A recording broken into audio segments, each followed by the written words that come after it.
Evangelho segundo João, capítulo 12. Jesus ungido por Maria em Betânia. 6 dias antes da Páscoa, foi Jesus para Betânia, onde estava Lázaro, a quem ele ressuscitara dentre os mortos.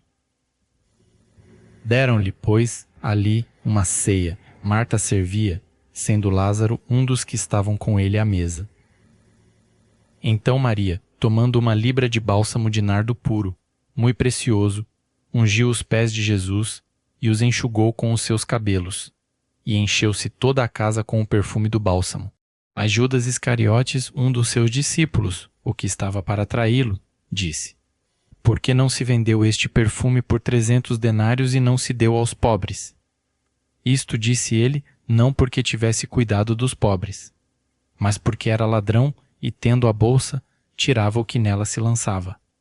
Jesus, entretanto, disse: Deixai, que ela guarde isto para o dia em que me embalsamarem, porque os pobres sempre os tendes convosco, mas a mim nem sempre me tendes. O plano para tirar a vida de Lázaro. Soube numerosa multidão dos judeus que Jesus estava ali, e lá foram não só por causa dele, mas também para verem Lázaro, a quem ele ressuscitara dentre os mortos. Mas os principais sacerdotes resolveram matar também Lázaro, porque muitos dos judeus, por causa dele, voltavam crendo em Jesus. A entrada triunfal de Jesus em Jerusalém. No dia seguinte, a numerosa multidão que viera à festa, tendo ouvido que Jesus estava de caminho para Jerusalém, tomou ramos de palmeiras e saiu ao seu encontro, clamando: Hosana! Bendito que vem em nome do Senhor, e que é Rei de Israel. E Jesus, tendo conseguido um jumentinho, montou-o, segundo está escrito: Não temas, filha de Sião, eis que o teu rei aí vem, montado em um filho de jumenta. Seus discípulos a princípio não compreenderam isto. Quando, porém, Jesus foi glorificado, então eles se lembraram de que estas coisas estavam escritas a respeito dele e também de que isso lhe fizeram. Dava, pois, testemunho disto à multidão que estivera com ele, quando chamara Lázaro do túmulo e o levantara dentre os mortos. Por causa disso também a multidão lhe saiu ao encontro, pois ouviu que ele fizera este sinal. De sorte que os fariseus disseram entre si: Vede que nada aproveitais. Eis aí vai o mundo após ele. Alguns gregos desejam ver Jesus. Ora, entre os que subiram para adorar durante a festa, havia alguns gregos.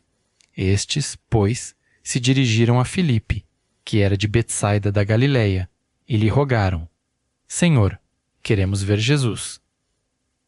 Filipe foi dizê-lo a André, e André e Filipe o comunicaram a Jesus. Respondeu-lhes Jesus: É chegada a hora de ser glorificado o Filho do Homem.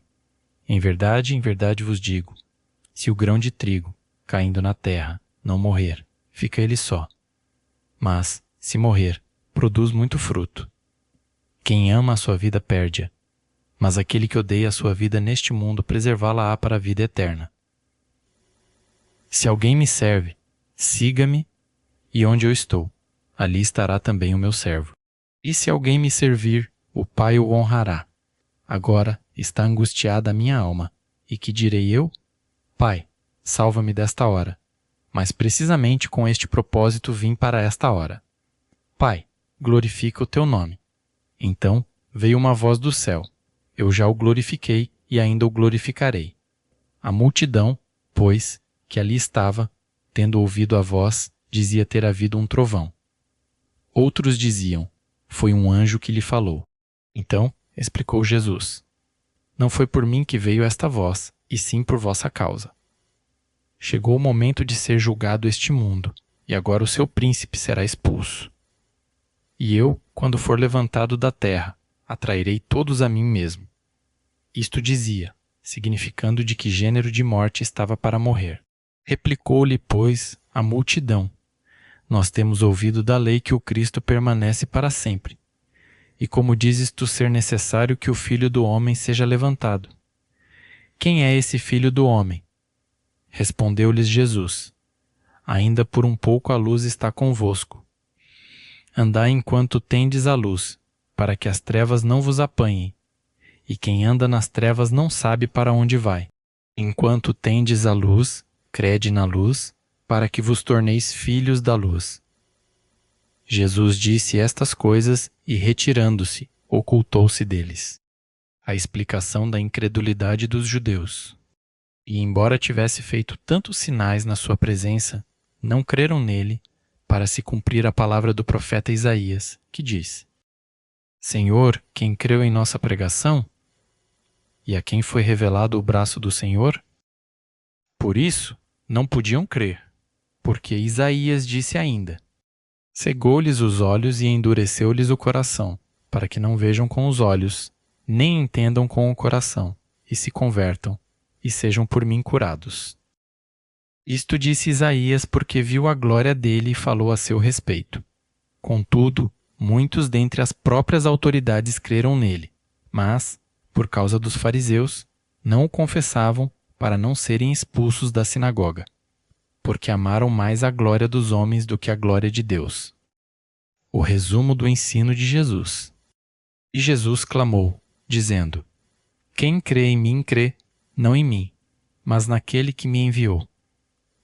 E quem me vê a mim vê aquele que me enviou. Eu vim como luz para o mundo, a fim de que todo aquele que crê em mim não permaneça nas trevas. Se alguém ouvir as minhas palavras e não as guardar, eu não o julgo. Porque eu não vim para julgar o mundo, e sim para salvá-lo. Quem me rejeita e não recebe as minhas palavras tem quem o julgue. A própria palavra que tenho proferido, essa o julgará no último dia. Porque eu não tenho falado por mim mesmo, mas o Pai, que me enviou, esse me tem prescrito o que dizer e o que anunciar. E sei que o seu mandamento é a vida eterna.